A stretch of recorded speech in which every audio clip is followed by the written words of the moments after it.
The setting sun painted New Haven's sky in shades of amber and purple, casting long shadows across the colony's hydroponic fields.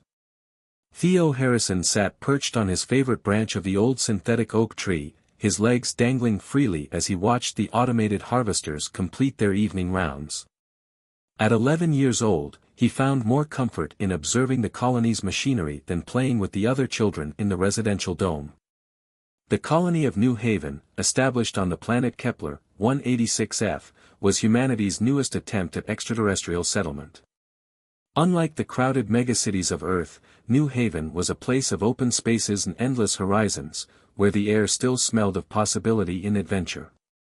Theo's father, Director James Harrison, managed the colony's agricultural operations, while his Aunt Raina served as the chief xenobiologist.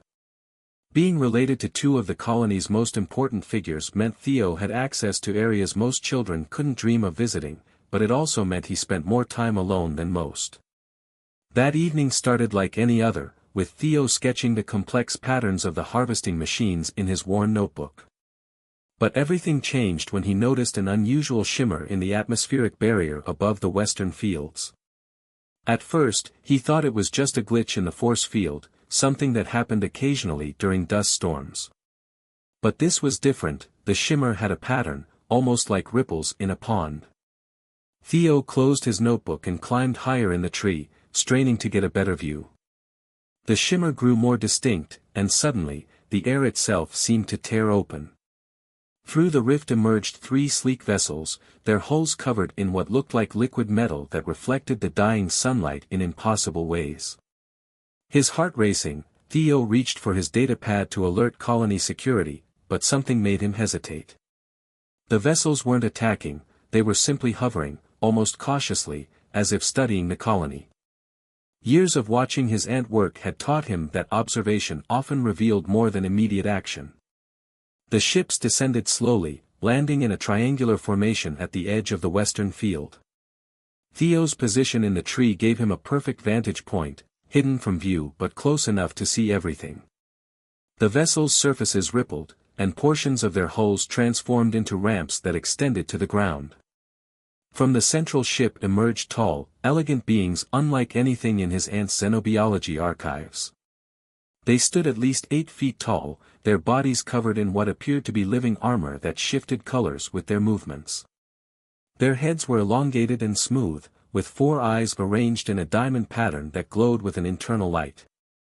The aliens, Theo assumed they must be the Xyraxians, a species mentioned in recent space traffic reports, moved with a fluid grace that seemed to defy gravity. They carried no visible weapons, though their armor appeared capable of transforming into anything they might need. Theo watched as they began to set up equipment around their ships, their movements precise and coordinated.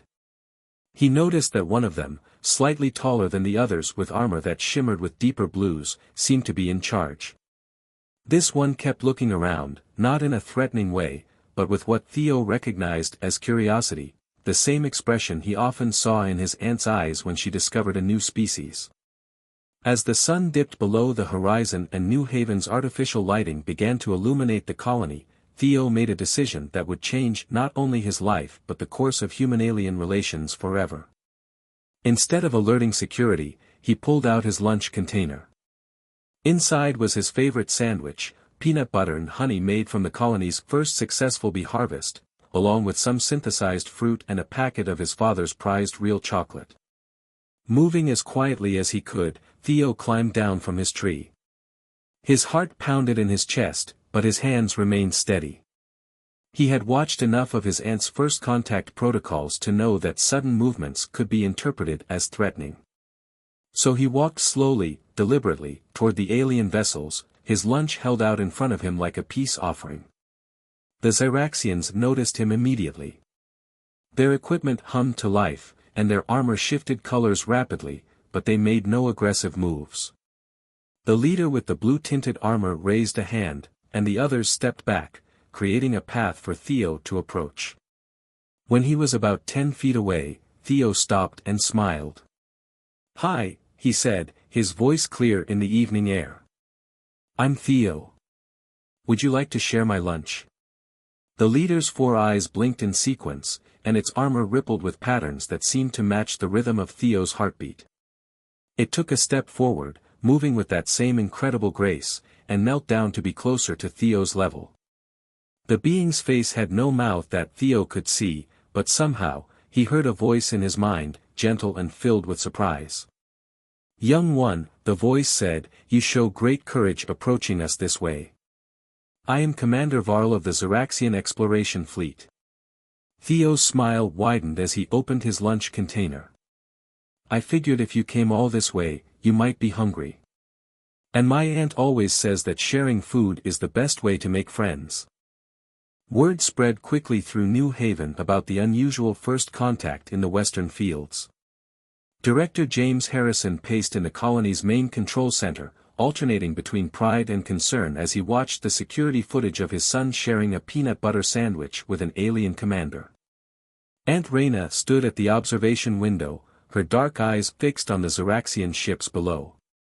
"He did exactly what I would have done," she said, a hint of admiration in her voice. Peaceful contact, offering sustenance, it's textbook xenodiplomacy, even if he didn't know it. The colony's security chief, Roland Pierce, didn't share their optimism. "With all due respect, Director, we can't let an 11-year-old boy dictate our first contact protocols. The Xeraxians are an unknown quantity. Their technology is far beyond ours." Down in the western fields, Theo sat cross-legged on a storage crate, fascinated by Commander Varl's explanation of Xeraxian culture. The commander's armor had shifted to softer, more iridescent tones, which Theo learned indicated a state of relaxation and openness.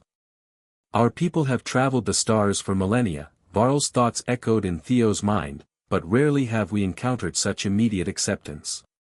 Your offering of food, it carries great significance among our kind." Theo broke off another piece of chocolate, watching with fascination as Varl's armor created a small opening to accept it. "Why is food so important to your people?" he asked, genuine curiosity in his voice. "In our ancient past, we were a species divided by endless war," Varl explained. "The sharing of sustenance became our first step toward peace. To offer food is to offer trust, to share resources is to acknowledge our interconnectedness." Their conversation was interrupted by the arrival of a colony security team, led by Chief Pierce. Theo noticed how Varl's armor immediately shifted to deeper, more vibrant hues, though the commander remained seated beside him. "Theo," Chief Pierce called out, his hand resting on his stunner, "please step away from the alien and come here slowly."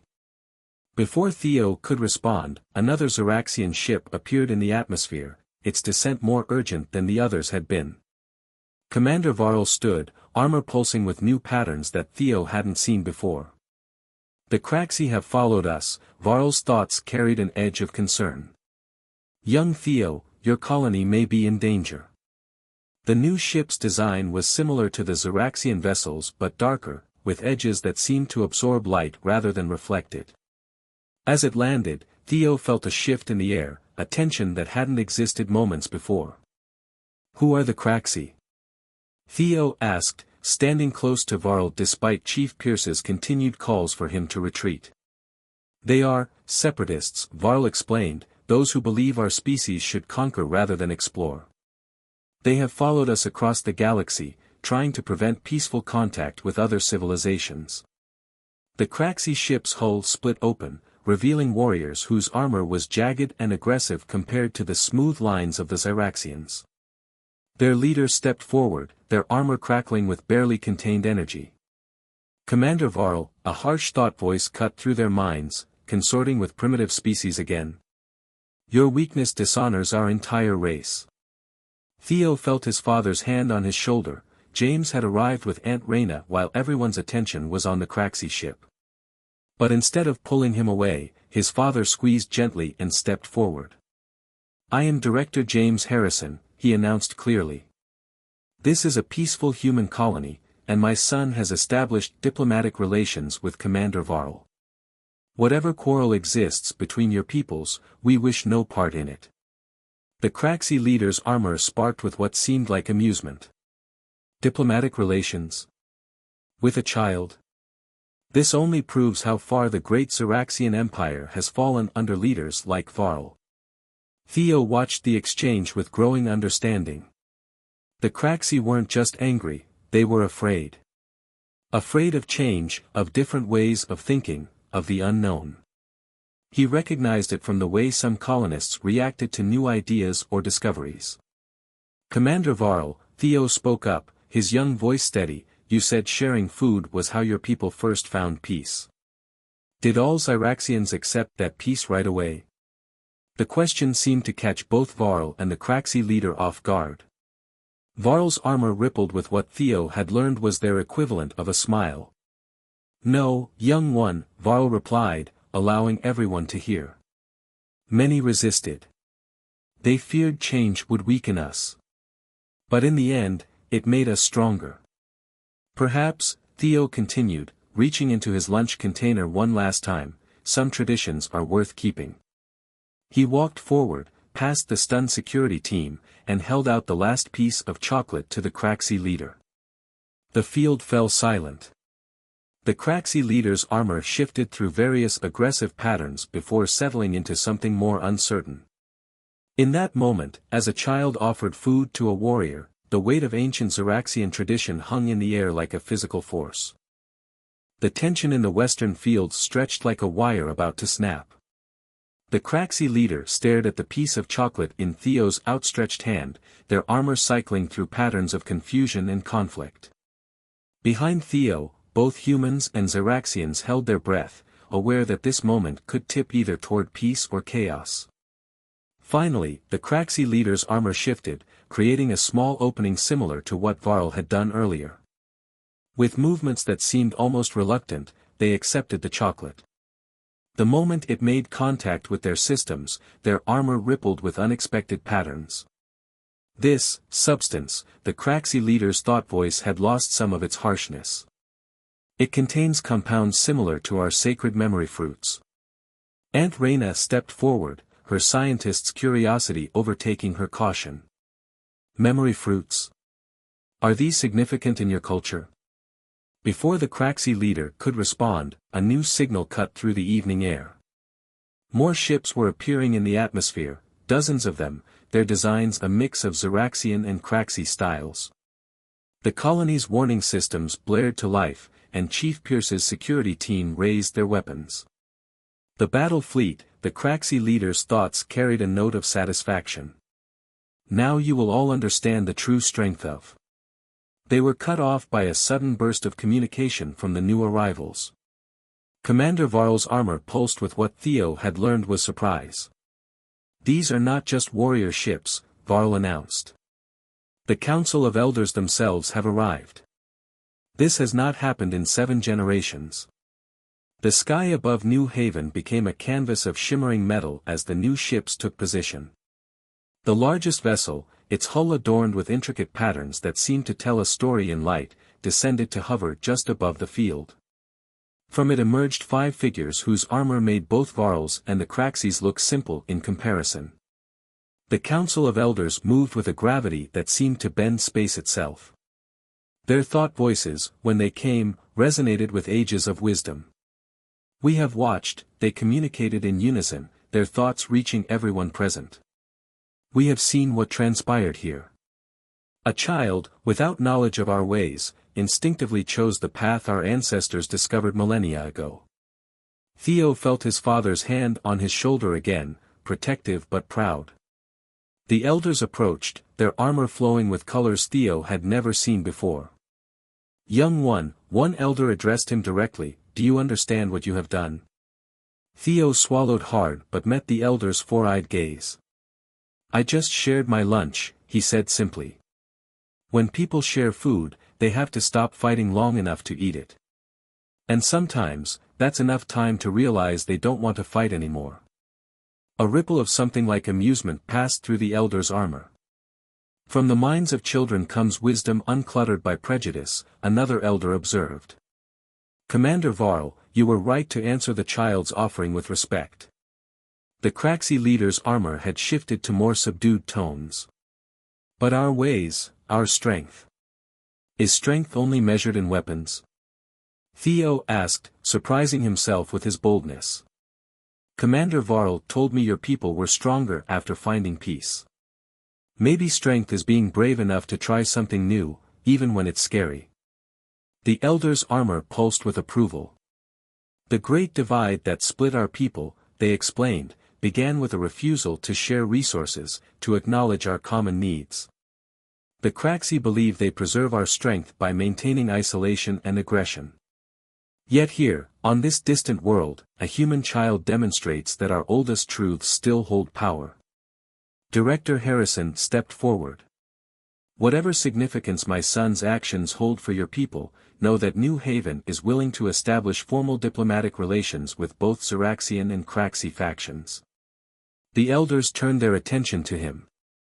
Your colony has become more than a point of contact, they communicated. It has become a symbol. The question is, what shall we make of this symbol? Theo looked between the various alien factions, the Zyraxians with their fluid grace, the Craxi with their barely contained energy, and the elders with their ancient wisdom. An idea began to form in his mind, inspired by something he'd seen in the colony's agricultural sector. What if, he suggested, his voice clear in the evening air, New Haven became a place where both Zyraxians and Craxi could come to learn from each other? Like how we have different plants growing together in our hydroponic gardens, they're different, but they help each other grow better. The elder's armor rippled with interest. The child speaks with wisdom again. A neutral ground, where old wounds might begin to heal through shared experience rather than forced unity. The Craxi leader's armor had been shifting through thoughtful patterns. Our warriors, they could share their strength, their knowledge of defense. And our scientists could share their discoveries, Varl added, hope coloring their thoughts. Perhaps the divide need not be absolute. As the various factions began to discuss possibilities, Aunt Reyna knelt beside Theo. Do you realize what you've done? She whispered. You've given them a way to preserve their separate identities while building bridges between them.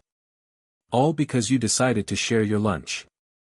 Theo watched as the elders, Varl, and the Craxi leader began to sketch out preliminary agreements, their armor flowing with patterns of cautious optimism. Above them, the assembled fleet had shifted into a new formation, no longer divided between Zeraxian and Craxi designs but integrated, creating a stunning display against the darkening sky.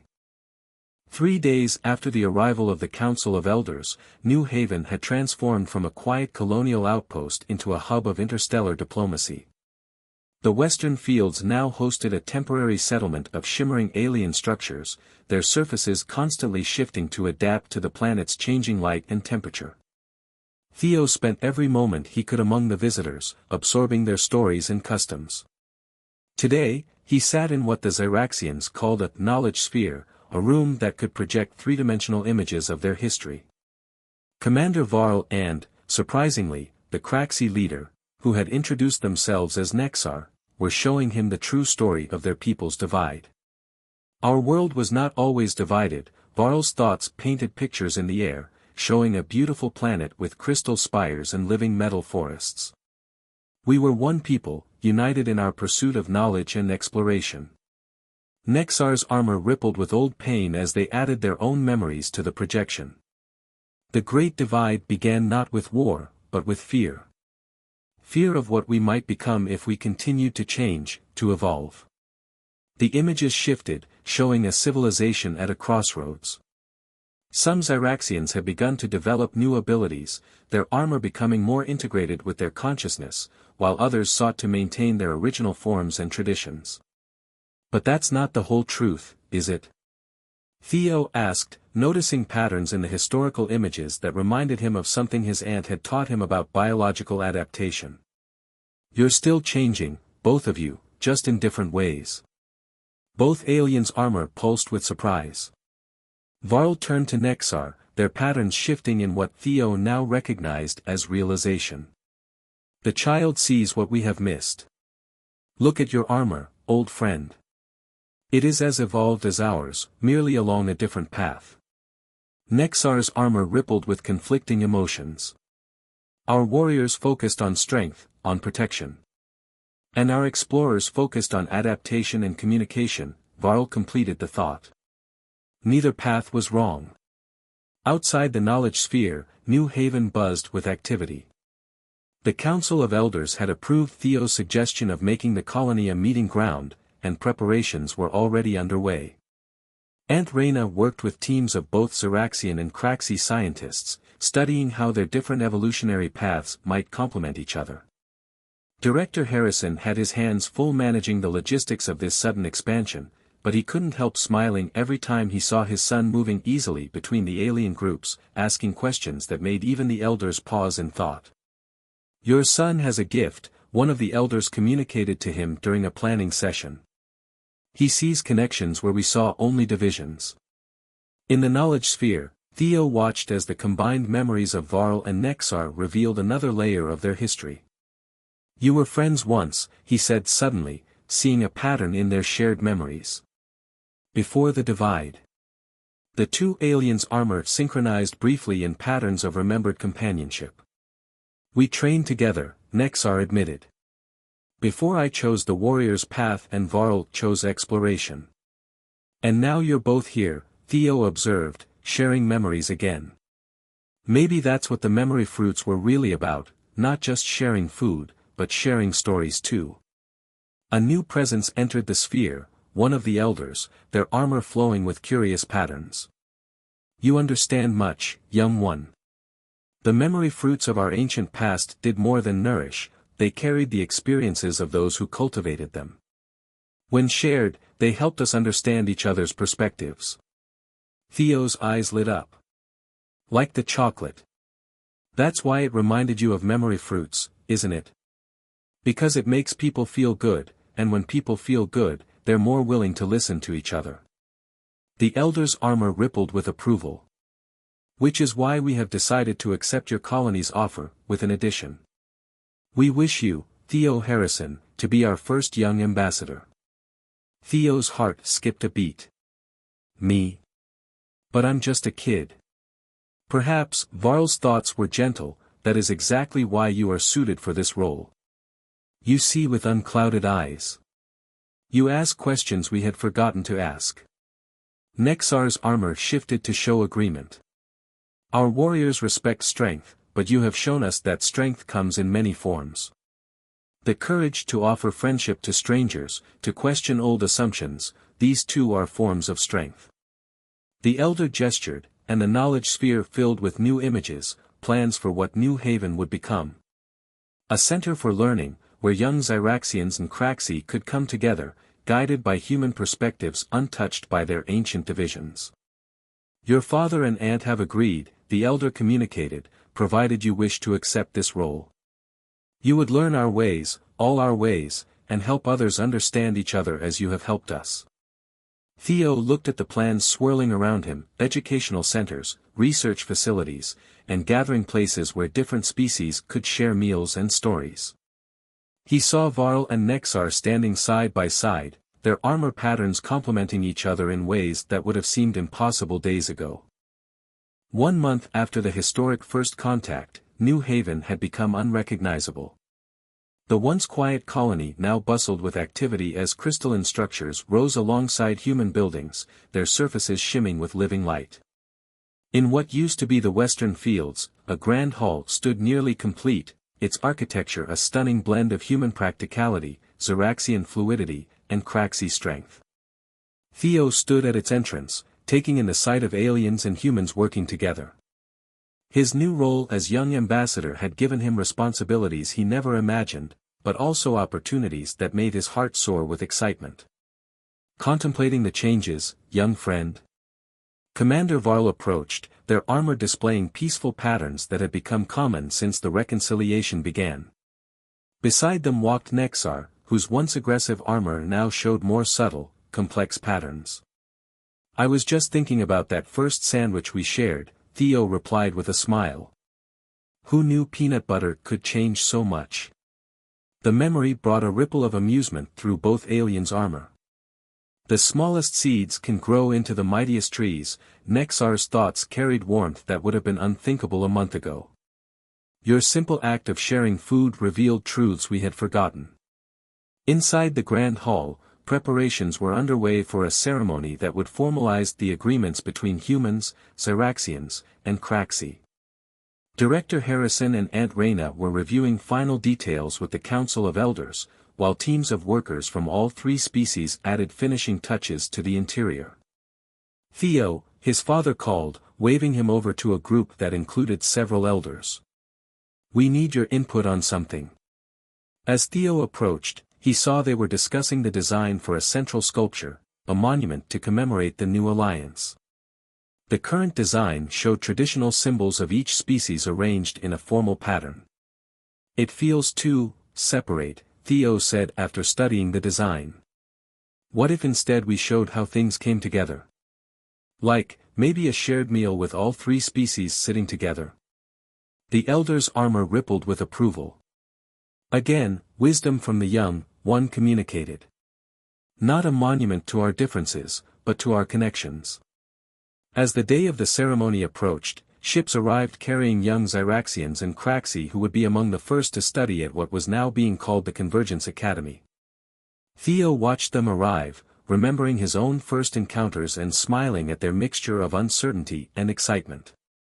"They're nervous," he told his aunt as they observed a group of young aliens tentatively interacting. "Just like I was when I first climbed down from that tree."